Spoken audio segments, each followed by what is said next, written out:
Welcome, everybody. This is Jeff Duden, and we are on the Homefront. As always, this podcast is brought to you by Homefront Brand, simply building the world's most responsible franchise platform, encouraging entrepreneurs to take action and transform their lives, impact communities, and enhance the lives of those they care most about. All the while delivering enterprise-level solutions to the local business owners out there on the Homefront. So if this sounds like you, check us out at homefrontbrands.com today and start your next chapter of greatness, building your dynasty on the Homefront. I will be right here looking for you. And today we are excited to have Roger Martin, CEO of Thrive More Brands, a couple of great franchise brands there on the podcast. Welcome, Roger.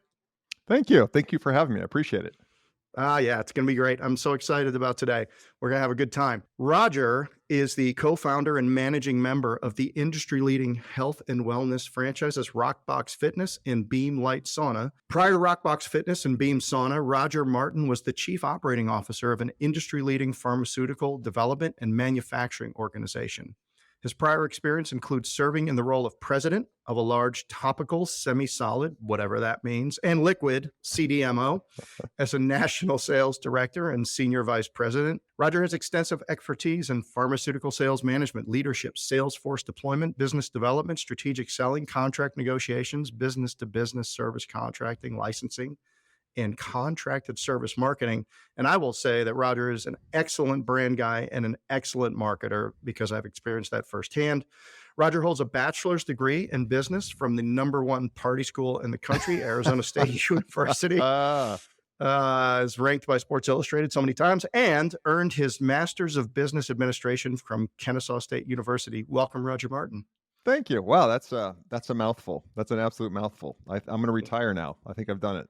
Well, you've done a lot, and you've been a lot of places. So just for all the listeners out there, Roger and I met each other first in 2018, I believe, and got to know each other through some early stage franchising, got introduced by a mutual friend. Roger and I have lived in the same town, and our kids kind of grew up in the same circles with some of the same people. So I've had the absolute pleasure to work with Roger on a few projects and some of these businesses over the last few years, and just super excited for him to expand on really one of the best marketing minds that I've ever been around, really a top shelf executive when it comes to building accountable teams and getting really down to the outcomes that matter and getting talented people to focus on them. So we're all going to learn a lot today. Roger, would you care to start a little bit, as we do on the Homefront, is kind of start as early as you're comfortable going back with your journey.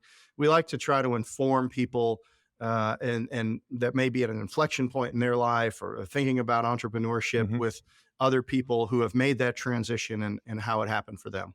Yeah, I'd be glad to. And by the way, thanks for the intro. I'm going to call you every morning at 6 a.m. to just get my day started. That was fantastic. Wow. So I grew up in the Northwest in Spokane, Washington, and I think everybody who's ever interviewed said I grew up middle class, or I think I was like middle class, I literally was. And my dad had his own little car care chemical company, so like think of brake fluids and tire mounting lubricants and all that stuff. And he bought it from a manufacturer and then would repackage it and rebrand it as his own. But it's funny because I look back and I never thought about my dad being an entrepreneur. Had no idea. I just thought, well, my dad's in business for himself. That's what he does. That's what dad's always done. And I had always had, dreams of actually becoming a professional musician and being a rock star and all that. So I never really thought about going into business for myself until I went to college and went to school at Arizona State, as he said, decided, okay, I need to get serious about life. I was playing in bands and doing that and thinking about moving to California, but in Hollywood. But said, I don't want to be a starving musician. I love the musician part. I'm not a big fan of the starving part. So I got really serious about business in college, but I always had my sights set on corporate America and climbing the ladder in corporate America. Never thought really about entrepreneurship or doing my own thing, which now I've been doing that for the last 7 years. I would never look back, and we can get into that. Yeah, I ended up graduating Arizona State and going to work for Eli Lilly, which is a pharmaceutical company, and was the guy that was dressed in the nice suit that would come in and walk past the receptionist and kind of anger all of the people waiting patiently to see the doctor, because I'd walk right past, with a few little ethical bribes of a pen or pads or whatever for the front desk to get back and meet with the doctors and promote the products and sell them on the fact they should write our products versus the competitors. And ended up building my career in that industry, in the branded side of the pharmaceutical industry, for 15, 16 years, worked for 3 different companies. And I think you'd mentioned at the apex of my career in the branded side of the business, had a span of control of over 500 people, and literally, we were just building armies of sales reps to try to influence the physicians to write the product. So that's kind of a short story from growing up in Spokane, Washington, to what I did for about 15 years before moving on to like working for private equity and some other things. So what kind of products, Roger, did you rep? Were they statins or, what was the product offerings that you? Yeah, it's part of our nomenclature now. But believe it or not, my first products, one of my first products, was Prozac. And so Oh, I was in the early '90s. Depression, mental health wasn't talked about. Like, it just, like, our job was to educate the physicians on how to recognize depression, because now it's common knowledge, and they put it in the water. But back then, it was a touchy subject. And so we not only had to sell the product, we had to first sell the doctor that, yeah, you're actually seeing this in your patients. You're just not recognizing it in your patients. And, maybe they have back pain, but maybe that pain is masking something, physically masking something that is mentally occurring. So it was a great product, but a great disease state, I think, to sell in, because it really taught me how to do solution based selling. You talk about marketing and sales. It really taught me how to help somebody identify a need that they didn't even know they had. And so I'm very grateful for that. you were doing exceptionally well in this career. Yes, you had an early exposure to entrepreneurship, even though it didn't manifest in your brain that way with your father. And then was there a point in your career where you just said, enough is enough? Of this corporate life, and I want to do something and have a little bit more control and some freedom, and maybe serve my creation desire to build and to create, build a team. Was there a moment that you realized that you were going to take this leap? Yeah, yeah. There was a specific moment, in fact, throughout my whole career. It was a 25 years run in pharma, be it branded or be it working for private equity that owned manufacturers, CDMO, which is really a fancy word for, an acronym for contract development and manufacturing organization. So we made the products for other companies that either didn't have the capability or they were out of capacity. And so I really honed my leadership skills and those chops in running these large sales organizations. I developed my business, my strategic and business development chops, selling to other companies we're talking like 12, $15 million contracts I would sign. And then, of course, the sales and marketing and side of it, especially the marketing side of it, which is really human psychology. And we can dive into that in a little bit. I had built all these skill sets, but I found that I was making a great living and lived very comfortably, but I was also making a lot of other people a lot more money than I was making myself. And up to a certain point, that's okay, because you're learning on their dime, so to speak. But what gets frustrating is when you can actually do it on your own, maybe even do it better, do it faster, do it without some of the red tape that you find in other companies. And so I was in Barcelona, Spain. I was in Barcelona, Spain on a full expense account, making a ton of money, should have felt great at this conference. And I looked over this sea of nameless faces and had disdain for these people, had actual disdain for these people. I realized it's not them, it's me. It's me. The issue here is not them, it's me. I'm unhappy with my own situation, and I'm blaming them, and I'm putting it on them. So for 2 milliseconds, I dislike them, and then immediately realized, no, I need to make a change in my life. I've kind of climbed to the top of the mountain, climbed to the top of the ladder, if you will, but that ladder was leaned up against someone else's building, not my own building. I knew it was time for a change. And within 4 months of being in Barcelona and having that epiphany, I had met another gentleman who became a business partner in opening up and co-founding RockBox Fitness. So for me, it wasn't this long, drawn out process. It was, of course, a lot of time with my own thoughts, like every person has, and wondering if I should I, should I not? There's a lot of risk. I'd be leaving, a great multi six-figure salary and health benefits and stock options and all that stuff. But then, what do I get on the other side? To me, it was kind of this epiphany of, man, I got to get busy living or get busy dying. Like, I have got to go. And so within about 4 months, I had formed this partnership, founded a company, gave notice to my previous employer, worked out a severance package and kind of a workout plan so I could get a successor ready and make sure that they were successful. I wanted to finish impeccably. Big part of my journey is always trying to finish impeccably, and did that. And then it was off to the races. Yeah. I have had the pleasure of observing you and watching you during this journey. I can say your curiosity, you voraciously reading everything that could possibly help you. I mean, you have really embraced this search for knowledge and search for things that are going to help you grow this business. It's really been a joy to watch you go through this. Now, every business has humble beginnings. I did, when I started my restoration business, I know I was on at least 1,000 water damages in the middle of the night, doing whatever I needed to do that. I know that Stacy's Madison with Stacy's Pita Chips, I mean, she started in a pita cart and she had stale Yeah. pitas and she took them and baked them and put some, tried to just not lose a few bucks. And that turned into Yeah. a $250 million business. So when you started RockBox with Steve, what's the kind of, like, you were at the ground floor from a franchise perspective, you had to rebrand the business. Tell us a little bit about that time and what you learned. Yeah. You have to do whatever it takes. And everybody says that, but it's strategy doesn't bring you to your knees. Whiteboarding sessions don't break your spirit. Actually doing the work and having life hit you in the face time after time after time, that's when we start to question ourselves as entrepreneurs. And I can tell you the first time I said, "What in the hell have I done?" It was 6 a.m. in the morning. I was building the first flagship store in Huntersville, this Rock Box in Huntersville, and of course we have to hang boxing bags. It's a boxing for fitness concept for the listeners that aren't familiar with Rock Box. It's a boxing for fitness concept. So you've got these 2 rows of boxing bags to suspend that. We now have a rig and it's all professionally done, but back then, however we had to hang those bags, we hung those bags. And what we do is we would buy raw steel beams and then heft those up into the ceiling joint, the kind of the joints across the ceiling of this big 3,700 square foot studio, and then put chain around it and then drop that chain. We rented scaffolding and bought these steel beams that weighed God knows how much. And there were 3 guys putting these beams up. So I was on the bottom on the floor. A guy named Tommy, who's still with the company today, was in the middle on the scaffold, and then in the middle scaffold, and then on the top scaffolding was Steve.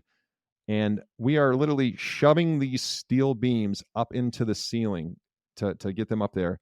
And this thing's heavy, and I'm at the bottom. And at any time, I can, once I let go of it, like, I've got no control, and I'm looking at the ass end of this thing, looking at me, and I'm like, if either one of those guys lets go, I'm dead. I'm dead. And then immediately after that, Steve starts cutting chain with a grinder. No safety equipment, no goggles, nothing. He just goes away and starts cutting the chain, and there's sparks going everywhere. It's 6 a.m. There's sparks going everywhere, and there's stuff flying around. And I literally think to myself, what in the hell have I done, man? I used to get off a plane and there'd be somebody there waiting for me with a sign to get my luggage, take me to to the hotel and check me in. What in the hell am I doing here? And it's those times when you realize, like, the only way out is through. Like, there's no wait, time out, wait, let me just step back and assess. No, you got to go. You just have to keep going. But I think it's if the takeaway for me is, I don't care if you were the CEO or the king of a country. If you start your own business, put the gloves on, roll up your sleeves, because it's time to get to work, no matter what form or shape that work takes. And too many people are like, well, I was an executive and I'm an executive, and that's kind of beneath me. No such thing when you're an entrepreneur. No such thing. Yeah, I mean, you might see it in a franchisee. There's a certain thing that needs to get done. Well, I've been a consultant for $1 billion companies before, and well, that's great, but that's not helping you get customers right now. That's Yeah. nobody's. It's a gut check for a lot of people, entrepreneurship, and a great fulfilling thing. That it just your accomplishments, the way that they make you feel about what you've done, knowing you went through it, those are badges of honor. Now, you don't want to, you don't want to make decisions that are going to put you on a ladder under a grinder every single day. No, no.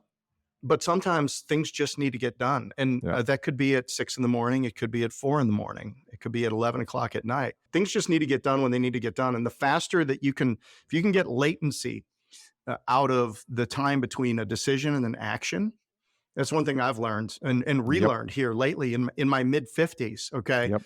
Don't go to a meeting and then come out of it with a list of things to do that, okay, I'll have that for you by next Tuesday's meeting, when you could have taken 5 minutes at the end of the meeting, made a call, sent a text, sent an email, did something to get things going, because the number of things that you get done quicker that are on target is, it's really about if you get 100 tasks done or 200 tasks done over the course of a week. We learned that in the fitness business. Yep. Right. If you can look at the franchise owners across it and see how many tasks they got done a day, and it absolutely is related directly to, their performance of the Results. studio. So Yeah. it's related to results. So Yeah. it's doing the right things and making sure, as you said, the ladder's up against the right building, but it's also, it used to be like, well, I'm going to work smart, but not hard. No, I'm going to work smart and hard. Yep. When you see Mark Cuban say, why are you so successful? He goes, well, because nobody's going to outwork me. That's a guy when at what point was he making more than, $75,000 a year and had his bills paid? He's Yep. still getting after it and all of that. So, before we leave this time of transition for you, I'd be interested to know, from your corporate life to your entrepreneurial success, what things translated and you brought with you. What types of things did you need to leave behind? That's a great question, Jeff. Certainly the inspirational leadership, the sales, marketing acumen, financial acuity, like those are skills I'm forever grateful to corporate America for. So people talk a lot of crap about corporate America, including me, but I'm very grateful for what they did for me. I have to be honest, as much stuff as I talk, they invested a lot in me. I was very fortunate to have a lot of money and resources poured into me as a young leader. But I'm also proud that I gave back, gave a 10, 20, 50x return on their investment on that. So I brought that with me. What I left specifically, I left behind the secrecy that is so prevalent in corporate America and the hierarchical culture. Now, every company needs a hierarchy. It'd be chaos without a hierarchy. Somebody has to be in charge, and everybody needs to know who they report to, who their performance, who's going to do the performance appraisal, what their responsibilities are. That's important. You need a hierarchy, but a hierarchical culture is not what you need, and that is how all corporate America is built. So, what I found is the farther I went up the ladder in corporate America, the bigger my office got and the further away from my team I got, and certainly the further away from my customers I got. And it was this rite of passage that, damn it, I had to go through the gauntlet. And so shall you, young Roger Martin. You'll have to do the same thing, but you'll be rewarded with, a bigger office, and we'll move you farther away and give you more isolation and, and a big oak door that nobody can see through. And I hate it. And by the way, and nobody will be able to get to you if they don't first go through your direct reports. I hated that. And so corporate America taught me what to do really, really well. And it also taught me exactly what not to do. So when we built our new offices for ThriveMore, which, ThriveMore Brands is the umbrella company over RockBox Fitness and then Beam Light Sauna. Beam Light Sauna is an infrared sauna studio concept that's just taken off like a rocket. So those two brands, and then another nutrition brand we have called Leverage Nutrition that sits under that same umbrella. We relocated our offices to this another place in Huntersville, North Carolina, and we had a very generous upfit allowance from the REIT that owns this company or owns this building, and so we were able to demo the entire inside of it and rebuild all of our offices here. And I had two non-negotiables. One, every wall and office was going to be floor to ceiling glass, including the doors, so that it was fully transparent. You could not hide. There was nowhere to hide. And also every office was exactly the same size, including mine. And the offices are all exactly the same size, with the exception of there's some are a little deeper just because the windows bow out. But every office is designed to be the same width, and every office is floor to ceiling glass, and the doors are too. So there is literally no place to hide here. And I purposely located my office right in the middle of the office and in the hallway with all the other executives and the whole team, so that I wasn't in the corner, because I think that sends a message of, we have a hierarchy, but we don't have a hierarchical, if that's a word, culture. And that anybody can walk into anybody's office anytime. Anybody can see into anybody's office at any time. So, the work will get done because there's nowhere to hide, so to speak. And so, great question. I think I was very intentional on bringing a lot of the skills and the traits and all of the knowledge and experience that I was afforded to learn in corporate America, but absolutely stiff armed and shunned the stuff that makes corporate America get the bad name that it rightly deserves in those two areas. I want to move us into an area of your expertise because I know how much you have to share. Sure. And I'll do it with a really broad question. What makes good branding and marketing? What makes good branding and marketing is that you've got a presence about your brand, your product, that is uniquely positioned and differentiated in the consumer's eyes. What makes great branding and marketing is a product or service that is so differentiated that it is looked upon as a new way to get that product or service, not a better way. And so many of us are trying in business to say, yeah, we're better than XYZ. We're better than ABC. And here's why. People are used to better and they expect better. The evolution of business, I expect better. But what they appreciate and what they'll pay a premium for is new. The reason go into a consumer's mind, the reason I haven't been successful at losing weight, or the reason I haven't, been able to run because these shoes are decent. But when I say, yes, but this is a new technology, this is a new way to lose weight, this is a new way to improve your skin, this is a new way. That's why I haven't been successful in the past, because I didn't have this. It's never been this. And so you have to position your brand, your service, as a new vehicle to bridge that gap versus a better vehicle. People won't pay a premium for better. They'll pay a premium for new.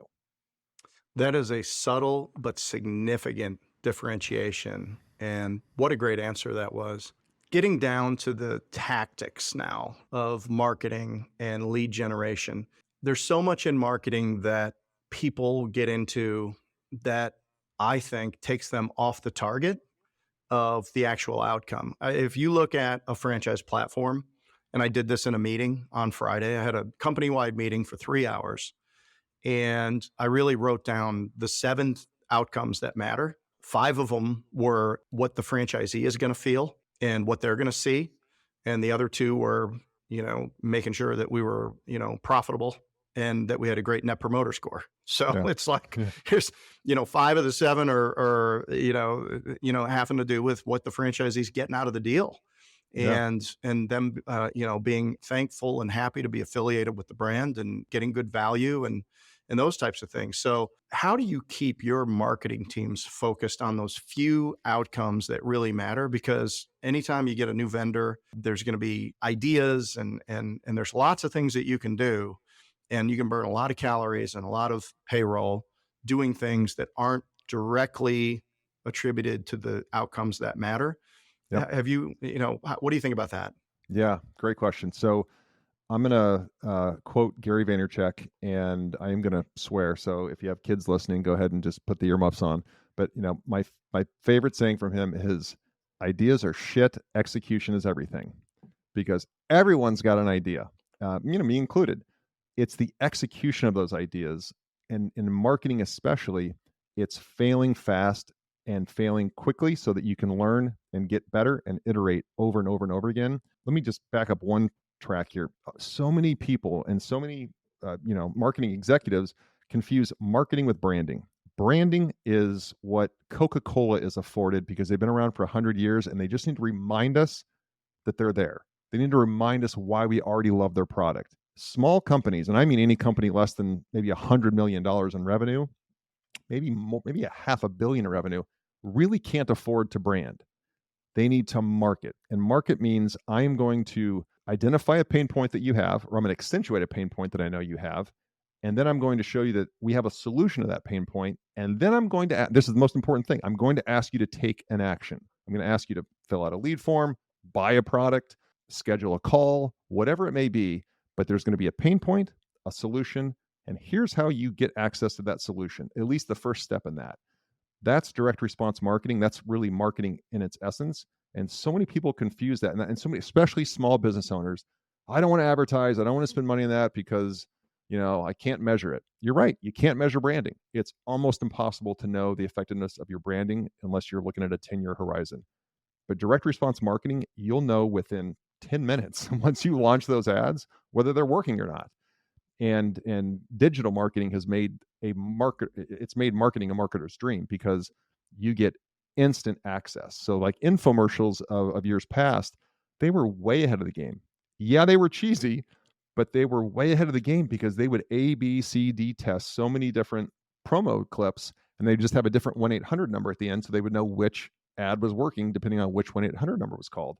Well, we've taken that to the 10th iteration through digital marketing, where we can know which piece of creative content, which headline, which copy works, and in which combination. And so the real key to leading a great marketing team is to push them to test things again and again and again and measure it with a real outcome, meaning what is my cost per lead? What is my ROAS, which is a acronym for return on ad spend? So if I invest $1,000 in ad spend, do I get $3,000, $4,000, $5,000 of revenue out of that? You can even have a ROAS of 0.5 if you know you'll make it up on the long-term lifetime value of the customer. That's not how we operate, but that's still a viable strategy. But all of these can be measured granularly. So marketing is not fluff. Branding can feel like fluff, and any company that's less than $500 million probably shouldn't be spending money on branding. But marketing itself it's an art, but it's much more a science now, much more a science. And you measure it and you lead people the same way you would operations. What's our throughput in operations? What's our defect rate in operations? What is our cost of good? Our cost of creating the good. You can do the same thing with marketing now, but I think people have this outdated mindset of branding being the same, and it's apples and oranges. Did that answer your question? I'm sorry. Oh, it was brilliant. Yeah. It was brilliant. I would like to follow up on that and say, okay, you're running these ads direct response. One of the things that I've seen you do, and you mentioned infomercials, and it brought it back to my mind. So I go to an infomercial. I now want the sham wow, because I've just spilled something and I'm out of paper towels, and these will be here tomorrow because they're on Prime. So they might even be here tonight. Yeah. So I want the sham wow, but on that sham wow infomercial, you're gonna see just justification. Like, you can't not want these things, right? It's like, it's new, like you said, it's a new technology. It's so much better than anything else. You can wash your car, you can wash your dog, you can clean up everything. They're gonna last forever. You hang them out to dry, and oh, by the way, here's an irresistible offer. The irresistible offer is, we're going to send these to you. You can make 4 payments of $2, or if you don't like them, return them back. Just pay one small shipping and handling charge, which probably is 3 times what it cost them to make anyway. Yep. And ship them back to us, and we'll give you a full refund. So yeah, how can you possibly lose? You just call this number right now. And but oh, by the way, if you don't call today, then that offer is no good. Yep. So, I've seen you construct irresistible offers that are really good for the consumer. And it's, you're putting yourself saying, okay, how can I de-risk this transaction for the consumer? What's the irresistible offer that I can put together? And how did you come to that thinking about offers? Because really, in my career, we knew what we did. We knew what the competition was, but we weren't as sophisticated in offers as I think we could have or should have been. We didn't think about it in as deeply as you do in these really consumer retail type businesses. Yeah. What can you share with the audience about irresistible offers and how they might be able to think about that? Yeah. So again, I'm grateful because I was afforded the opportunity to get a deep look into the infomercial world between 2007 and 2016 when I worked for this topical semi-solid manufacturer, because we supplied many of these companies that had Proactive, actually, with it was a an acne medication. So Rodan and Fields, we supplied them. And so I got a bird's eye look into how they would create their offers, and Hmm. I could see what they would charge and what we were charging, and so I knew what their cost of goods was and just how they set these offers up, which was great because I was able to bring that to Rockbox and Beam. It's really built on two principles, and if as a consumer, we're all consumers of many things. It's fun to watch how you're being marketed to. If you kind of can see behind the curtain, two things drive our behavior: scarcity and urgency. And it goes back to the caveman days. I just recently gave a talk at a conference out in Las Vegas on this, and it was funny when I got off stage. So many people came up to me and said, "Gosh, this has been happening to me my whole life, and I didn't realize it was happening to me." I was being marketed to this way, but I can see it so clearly now. Scarcity and urgency. If you go back to caveman days, and we were all in a clan in a cave, there was true scarcity. If not to be sexist here, but back then the men would go do the hunting and the women would go do the gathering. And if the women didn't gather berries and roots and come back with something, or the men didn't kill either a small animal, or if they had more risk tolerance, a big animal, and bring it back, you would starve to death. And so the our ancestors who understood scarcity, like, we have got to take action now because there's only a limited amount of food available. If we don't, we're going to die. And the people the ancestors who understood that, they propagated, and they're our ancestors, and we're here because of Hmm. that, right? They truly understood scarcity. So it's completely hardwired in our DNA. It's not something you choose to believe in or not. It is in our DNA and forever will be. Case in point, why did toilet paper go on a run? And there was this whole run on toilet paper during COVID because it started to happen, and then that scarcity mindset came in, and that hardwiring came in, and man, we cleared the shelves out because God forbid we were the odd man out without that, because and there's many other things we could have used for toilet paper, but it didn't matter. We needed the toilet paper because there was a potential for scarcity of toilet paper. So it's still alive and well today. And then urgency is, you've got to take action now because it's a perishable offer. It's a perishable item.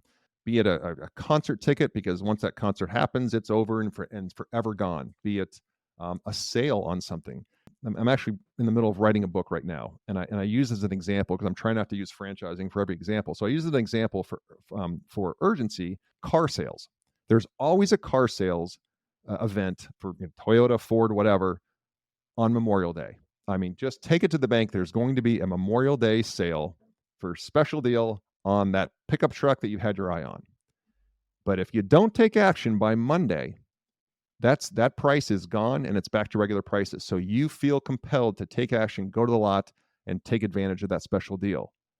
Even though July 4th, there's going to be an Independence Day sale, only to be followed by a Labor Day sale, right? We know those are coming, and we know that we have that opportunity. But because we have this urgency from the caveman days, I have to go out and hunt now. I have to hunt because there's scarcity. I'm starving to death, but I have to go now, because if I don't go now, then my window to find food before I truly starve to death is over and I die, right? And it goes back to that hardwiring. So that same type of reptilian brain makes us go to the car lot on Memorial Day when we damn well know Independence Day is right around the corner with the same deal. So marketers use that. I use that to our advantage to get people to take action. Now, the great thing about our businesses with RockBox Fitness and Beam Light Sauna is we're selling things that help people live a better, healthier life, a happier life, a life with lower anxiety, better health, more confidence. We're not selling cigarettes to kids. So I don't feel any reservations about using the principles of scarcity and urgency to my best ability and to my team's best ability to drive behavior, because we're doing the right thing. But consumers should be aware that that is what drives their behavior, and that's okay. Amazon Prime, they literally made up a holiday to get you to take action because of urgency, right? It's Amazon Prime's 2 days. There's damn good deals, but it's only 2 days. It's a completely made up holiday, but we still fall into that trap and buy more than we probably should because of urgency. Roger, you've mentioned Beam Light Sauna several times. I am a huge fan of infrared sauna. I started going 4 times a week about 7 months ago, and I also paid attention to my diet and worked out as you should. But I'm down 25 pounds, and I do think that the sauna has had a definite impact in the way that my body metabolizes food, the way that my body's working in general. I feel good about it. I feel great getting out of it. It's a pleasurable experience. It's a reward to go into the sauna after a workout. Hmm. And Beam Light Sauna is a franchise offering, and it is just sweeping the country right now in every major market. Tell us a little bit about, number one, what's new Hmm. with Beam Sauna, because what Hmm. what is new with infrared? I would love for you to just talk a little bit about the science of it, anything that you care to share, because every time that I hear you talk about it, I'm just blown away by, really like what a great modality this is for people and their health. 100% agreed. So again, through fortuitous events, ended up meeting a woman named Cynthia Wagner who had a pilot. I call it a pilot. It was her studio. I call it a pilot because it was our first studio, but had a studio here in the local area that was a private infrared sauna studio, meaning you went in, you have your own private room with its own infrared sauna cabin in there, so you can enjoy a 40-minute session. In that session, for 40 minutes, because the saunas that we feature are full spectrum, meaning they're near, mid, and far infrared rays. And those are all the safe, healthy wavelengths that the sun puts off, but none of the bad. No UVA or UVB. You're not going to get tan when you go in there. So it's only the healthy, safe light, and we need light, of course, that are emitted from the sauna. And so each wavelength kind of operates on a different spectrum. And what that means is, like, the near infrared, when you go in there, and by the way, it's a lot lower temperature, so it's not like most of us on this podcast have been in a regular sauna, which, they're hotter than hell. It's 190 degrees. You can't wait to get out. If you survive 10 minutes, it's like you won, and it's not enjoyable. But you get benefits from it, but it's not enjoyable. An infrared sauna is around 135 degrees. We offer people, free use of an iPad to go in there to watch their favorite show or listen to their favorite music, and it's just a much more enjoyable experience. And Beam Light Sauna is it is an elevated brand. It's a premium experience. We provide all the towel service and cool mint towel afterwards, and very elevated, beautiful studio. So it's kind of a treat when you go in there. But you're getting a ton of health benefits from it. So yes, it's some self-care and it feels a little indulgent, but you're doing great things for yourself. The near infrared is going to penetrate just your dermis or epidermis, and so it's going to cause healthy cell turnover in your skin. The reason a baby looks so beautiful and has the most beautiful skin is because their cells are turning over at infinitesimally faster than a guy my age or a guy your age, and that's why we start to age and have wrinkles and don't look like we did when we were really young. So the near infrared is going to cause healthy cell turnover and boost collagen, which, collagen is kind of the word of the year, but it's important because that's going to make our skin look more robust and glow and feel great. And of course, most women have a very expensive skincare routine, so this can help boost the results of that, or even, they can use less of those products. The mid and far infrared are going to go deeper into your body, and they actually warm you up from your core from the inside out. So instead of a regular sauna that is just super hot air that makes you hot and then you start to sweat, infrared actually penetrates into your body, warms your core, and then literally pushes the toxins out in your sweat. So the heavy metals, the impurities, all the junk that's in our food supply and our water supply, it pushes that out at a rate 7 times more detoxifying than a regular sauna. And that's going to help with pain relief. It's going to help with weight loss. Sitting in there watching Netflix on an iPad, you're going to burn up to 600 calories, which is a whole lot more fun than running on a treadmill for 40 minutes, right? So you'll burn calories. You're going to relieve pain. You're going to boost your immunity because it's going to raise your core temperature 3 degrees. So that fires off your immunity system in a great way. And it just it reduces stress. When you're in there for 40 minutes without the world beating you up, you really find time to breathe and relax and kind of recalibrate. So we found that the members of Beam, the individual studios, it's changing their life. Just like we found RockBox Fitness to people come up and hug us and cry and say, I've lost 30 pounds. I feel amazing. We're starting to see that same response from the members at Beam. And it's a technology that's been around since, the 60s and 70s. That's when a baby is born prematurely. They have to go into the NICU, the neonatal intensive care unit, just to make sure they're safe and that they can recover and start to flourish and grow. They are warmed in those little beds by infrared light. That's how safe infrared is. They warm, neonatal premature babies. So it's been around for, decades and decades. It's just now coming into the consumer use. And you have the Kardashians and LeBron James and Steph Curry posting about it. So it's not a fad.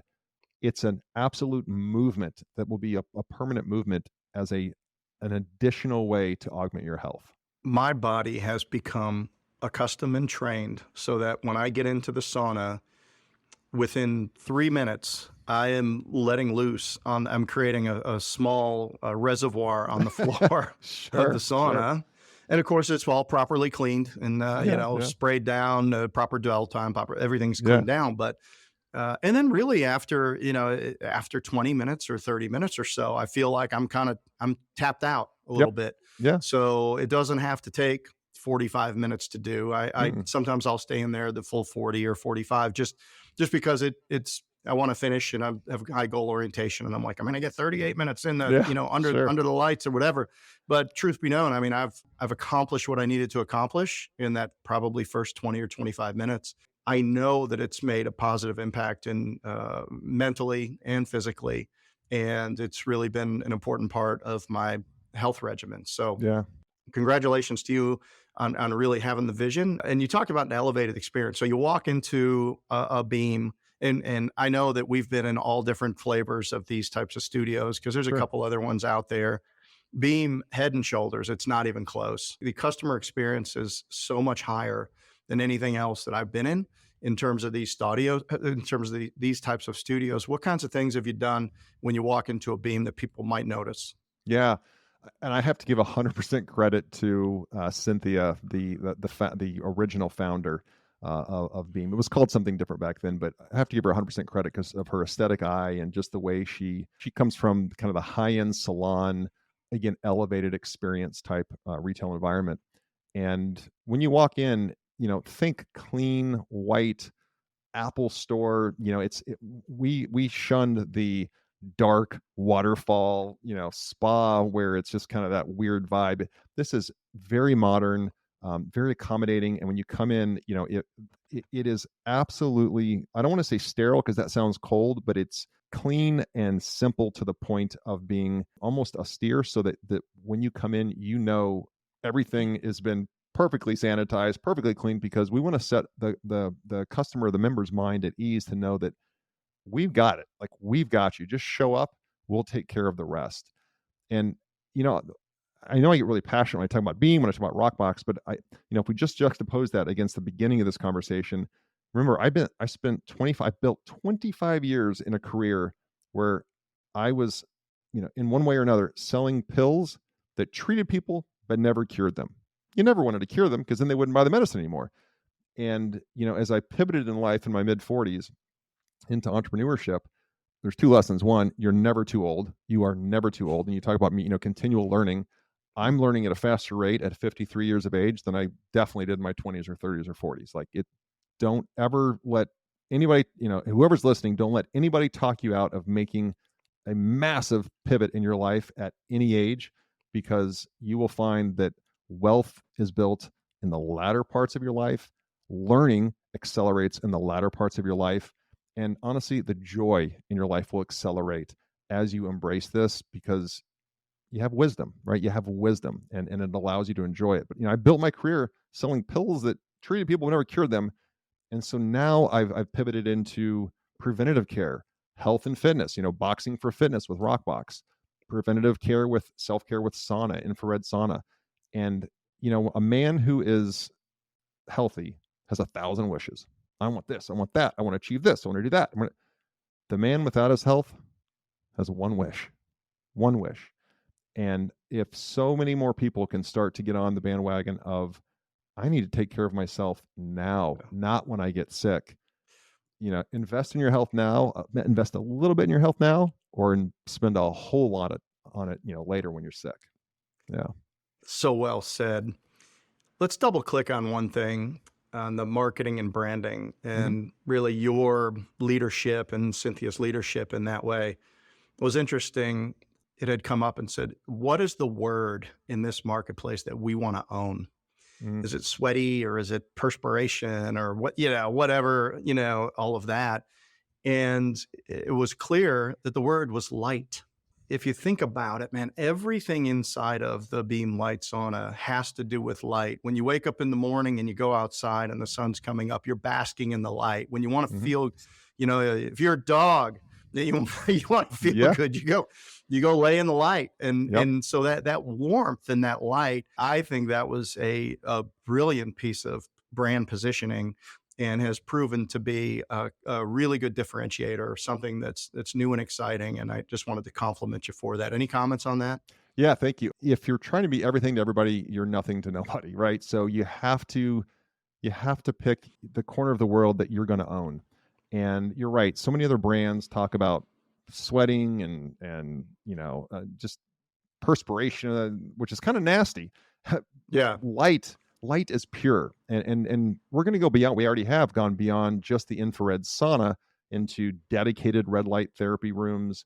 Blue light is another that helps with acne and rosacea, other skin conditions.